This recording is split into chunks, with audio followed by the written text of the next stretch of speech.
Pessoal, agora vocês vão ficar felizes, porque é um livro que vocês, assim, dominam, né? E um livro extremamente importante para a nossa profissão. É o livro Reflexões sobre o Ensino da Leitura e da Escrita. Aí vocês vão se lembrar, porque todos que fizeram pedagogia olharam muito para Ana Teberoski e a Beatriz Cardoso. Então, ela vai explicar para a gente muito sobre essas reflexões sobre a alfabetização. E a base desse livro, claro, é Emília Ferreira, a partir de toda a pesquisa, todas as investigações e a teoria que ela desenvolveu a partir da teoria do próprio Piaget. Então, ela inicia falando que a Emília Ferreira aborda a representação da linguagem e o processo de alfabetização e que ela enfatiza dois polos do processo de ensino-aprendizagem. E nesses dois polos existe quem ensina e quem aprende. Esses são os dois polos. E além disso, a natureza do objeto de conhecimento, envolvendo essa aprendizagem. Então é importante a gente pensar sempre isso, quem ensina e quem aprende nesse movimento.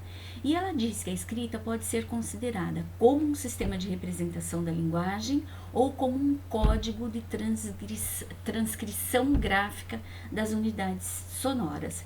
Ela faz algumas considerações sobre o que consiste essa diferença, né? Sendo que a codificação, tanto dos elementos como as relações, já estão pré-determinadas.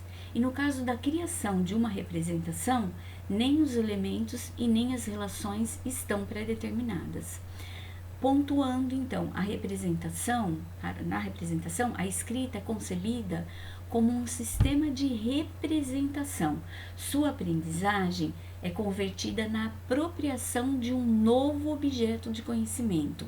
Então, é uma aprendizagem conceitual. Agora, enquanto código de transcrição, a sua aprendizagem é concreta, como a aquisição de uma técnica. Então, essa diferenciação, ela também precisa ficar clara. Representação, a escrita é concebida, quando a escrita é concebida como um sistema de representação, essa aprendizagem é conceitual.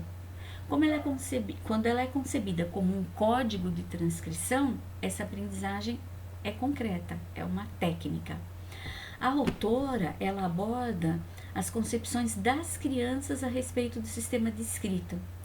Então, ela deixa claro que isso é extremamente importância, que a criança possa refletir sobre o sistema de escrita. Por isso é importante a produção espontânea. Essa foi uma confusão quando começou-se a discutir sobre o construtivismo. Parece que tudo é só uma produção espontânea. Não, essa produção espontânea é importante para essa reflexão. Então, segundo a autora, a criança não aprende submetida a um ensino sistemático, aquele que nós, adultos, vamos falando. Agora é assim que se faz, né? Você vai explicando e vai dando passo a passo para ela. Mas a criança aprende a partir daquilo que ela vai desenvolvendo, a partir da reflexão que ela faz. Ela vai interpretando, e a partir do momento em que essa criança produz espontaneamente e analisa o que produziu e nós acompanhamos essa linha de raciocínio dela, nós conseguimos avaliar e nós vamos dando aí ênfase não só para os aspectos gráficos, mas para os aspectos construtivos também. Eu vou percebendo as hipóteses que essa criança tem sobre esse processo de escrita. Então, há uma distinção entre desenhar e escrever. Quando eu penso no desenho, nós estamos falando do domínio do icônico, sendo importante por reproduzirem a forma do objeto. Então, a criança, ela desenha o objeto. E quando a criança escreve, nós estamos fora desse icônico. Por isso, as formas dos grafismos que não reproduzem as formas dos objetos. Ela já está estabelecendo um outro sinal, uma outra coisa para escrever o nome do objeto. As crianças, elas desempenham assim, elas dedicam um grande esforço intelectual na construção de formas diferenciadas entre as escritas. Como que se dá essas diferenças? Nós temos as intrafigurais, que consiste em atribuir uma significação a um texto escrito. Nisso tem o eixo quantitativo e o qualitativo. Nós já falamos sobre isso em um outro livro, né? O que significa o quantitativo e o qualitativo, a questão da quantidade e daí qualitativamente essas letras na elaboração, por exemplo, de uma palavra. E interfigurais, quando a criança busca diferenciações entre as escritas, para dizer coisas diferentes. Então, nesse sentido, as crianças, elas exploram critérios que permita variações sobre o eixo quantitativo, variando quantidades de letras de uma escrita para outra. E às vezes também já sobre o eixo qualitativo, variando o repertório de letras e até mesmo o posicionamento das letras, sem modificar a quantidade, né? Então isso é muito legal e vocês fizeram durante o curso de pedagogia com certeza análises dessas escritas das crianças. Esse livro trata, né, bastante disso. Então ela vai descobrindo que as partes da escrita, suas letras, podem corresponder a outras partes de palavras escritas. A questão então das sílabas. Nisso a gente tem o início do período silábico, que permite obter um critério geral para regular as variações na quantidade de letras que devem ser escritas. O período silábico alfabético marca a transcrição entre os esquemas futuros que devem ser construídos. A criança, ela descobre que uma letra não basta para representar uma sílaba e que a identidade do som não garante a identidade de letras e nem a identidade de letras a dos sons. A Emília Ferreiro diz que os métodos analítico, sintético, fônico, eles não levam em conta as concepções das crianças sobre o sistema de escrita. Então, nós temos vários métodos e o que essa teoria tem de diferente é que se leva em conta as concepções, as hipóteses que a criança faz sobre o sistema de escrita. E as autoras vão pontuar para a gente que nenhuma prática pedagógica é neutra. Isso nós já falamos várias vezes também.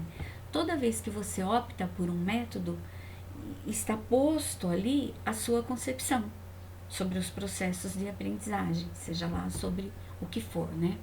Então, elas dizem também sobre 3 dificuldades principais que precisam ser colocadas. A primeira é a visão que um adulto que já é alfabetizado tem do sistema de escrito.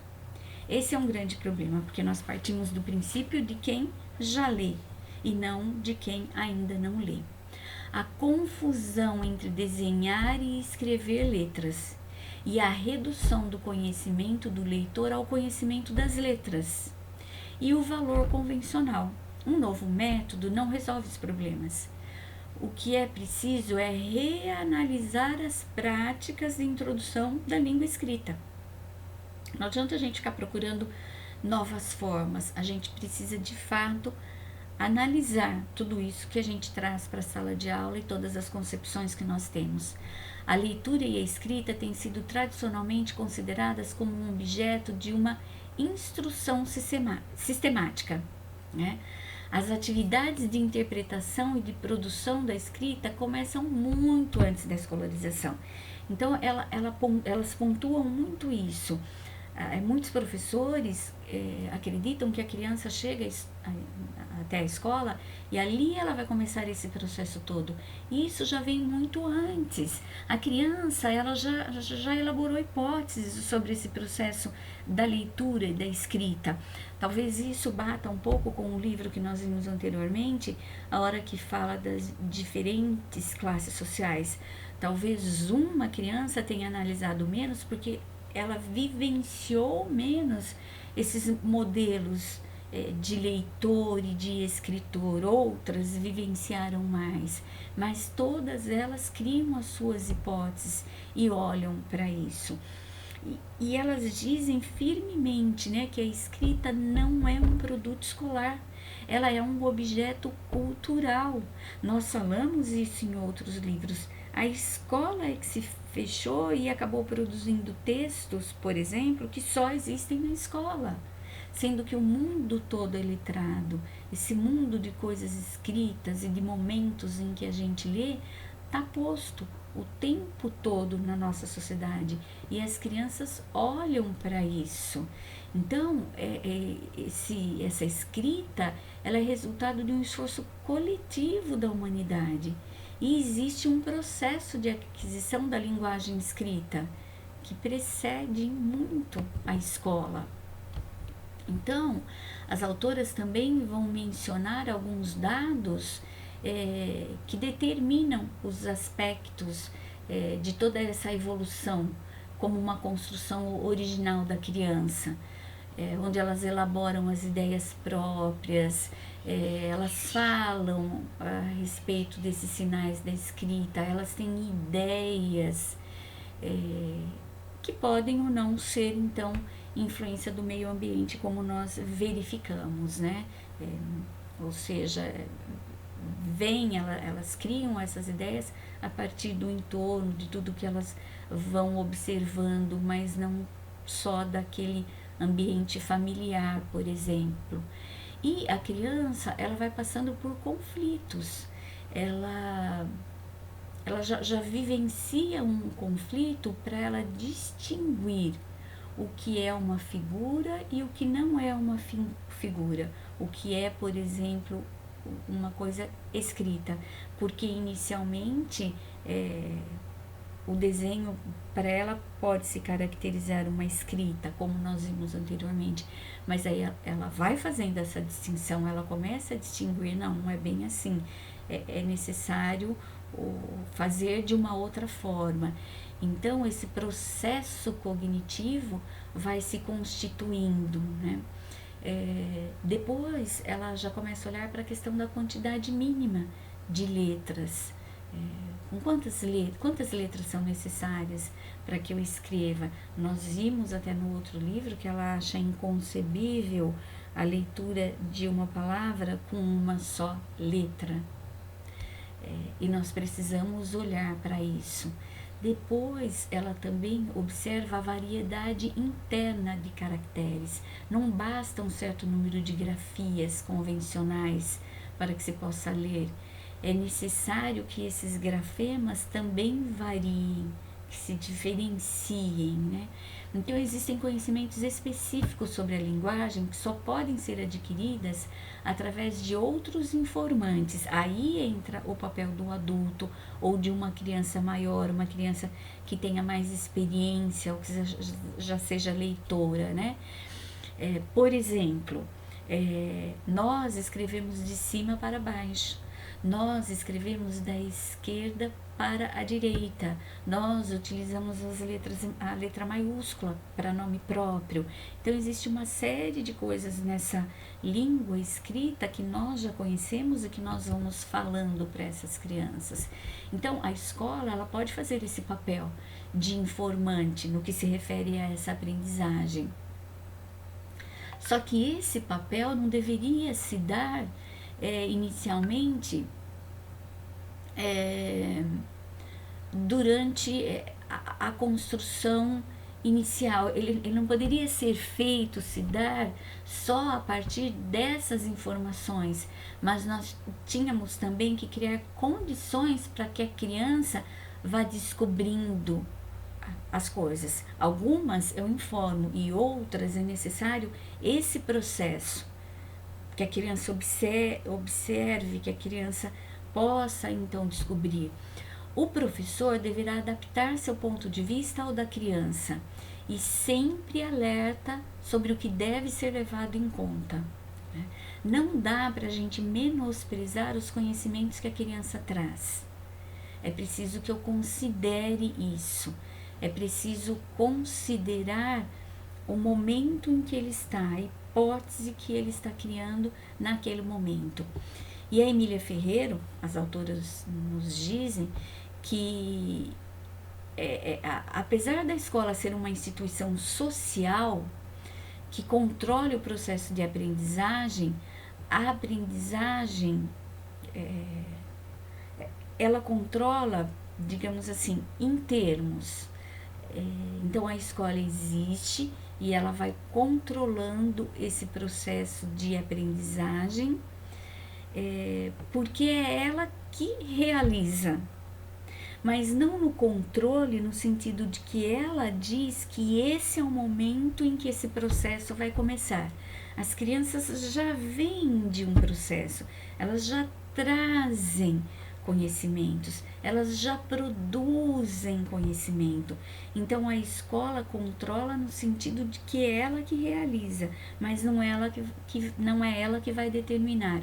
É agora que a criança vai começar a ler, é agora que a criança vai começar a escrever. As crianças já vêm desse processo, né? Elas já vêm construindo isso. E nós temos que considerar o quê? Que o nosso modo de pensar não é o único. Então, para isso, eu preciso adotar o ponto de vista da criança em desenvolvimento, do sujeito que está nesse movimento de aprendizagem.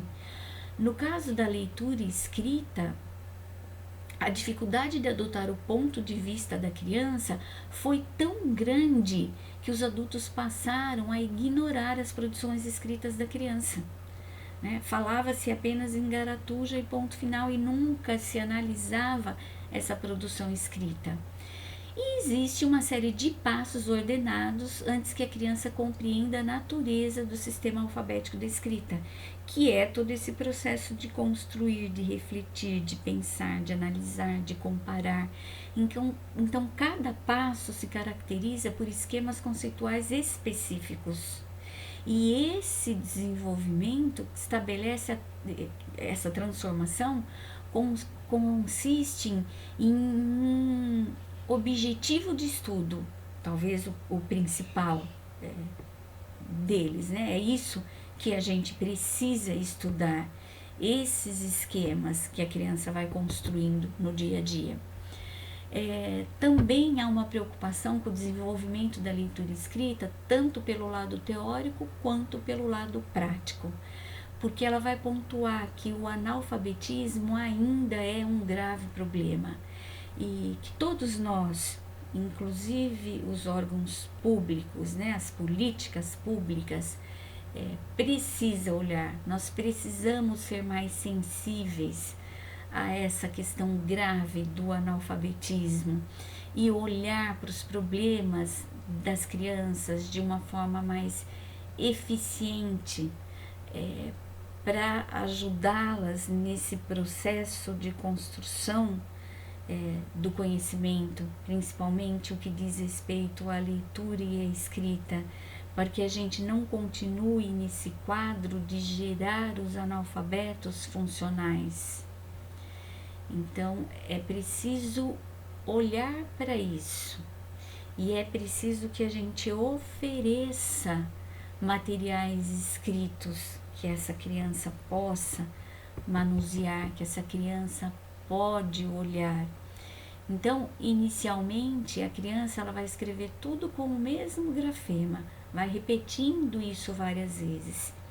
E elas apontam, aí já como resultado da própria pesquisa e o que elas foram observando nas crianças que elas acompanharam, que 2 meses depois a gente já nota uma progressão, desde que sejam oferecidos estímulos, que haja a escuta das hipóteses que as crianças têm sobre aquilo que ela escreveu ou desenhou, né?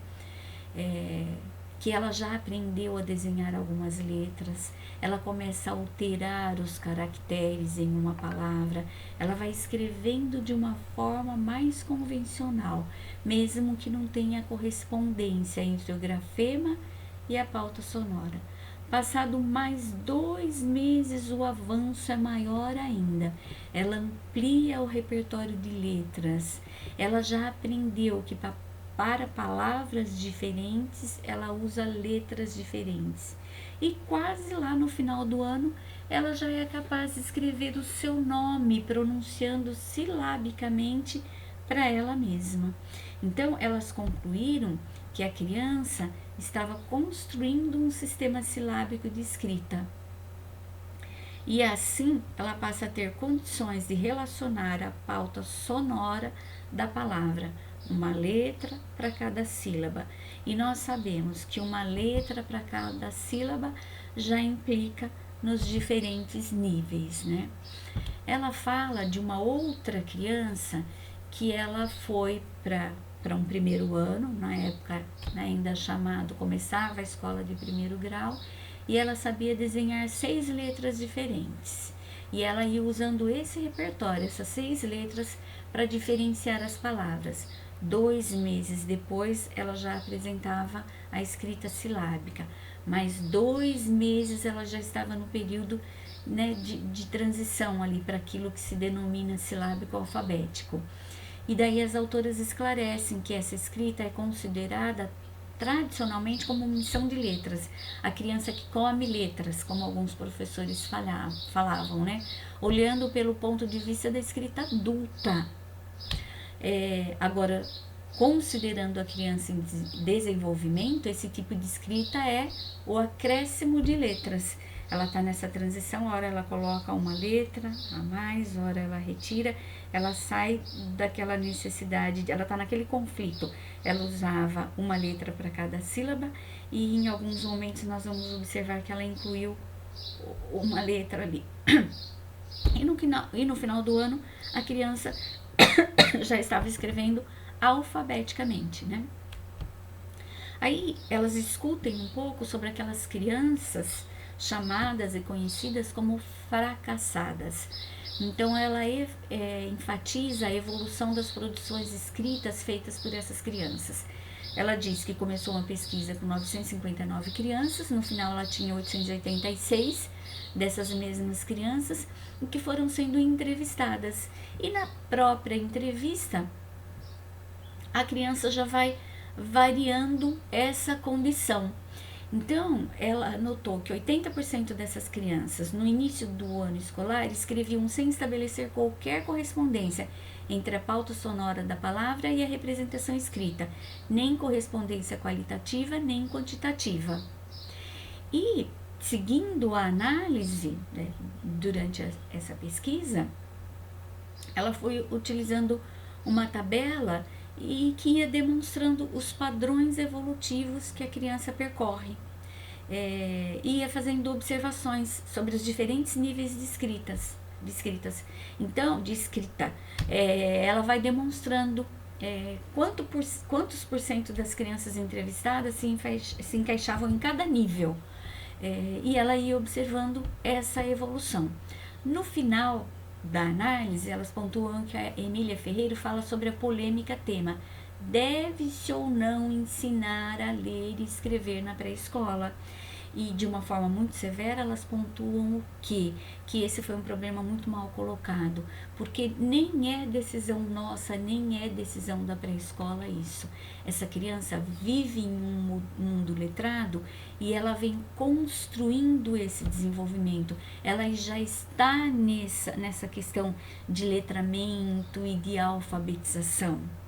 Então, em alguns momentos, em alguns lugares, elas pontuam que a coisa se dá de uma forma tão radical que esvazia-se a sala de aula de qualquer estímulo em relação à escrita. E isso já torna a escola completamente diferente do mundo fora dos muros da escola, porque o mundo está repleto né, de coisas escritas desse letramento.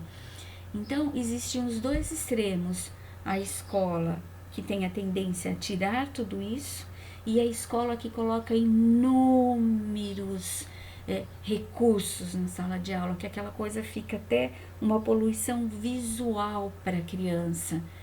E essas duas coisas são complicadas.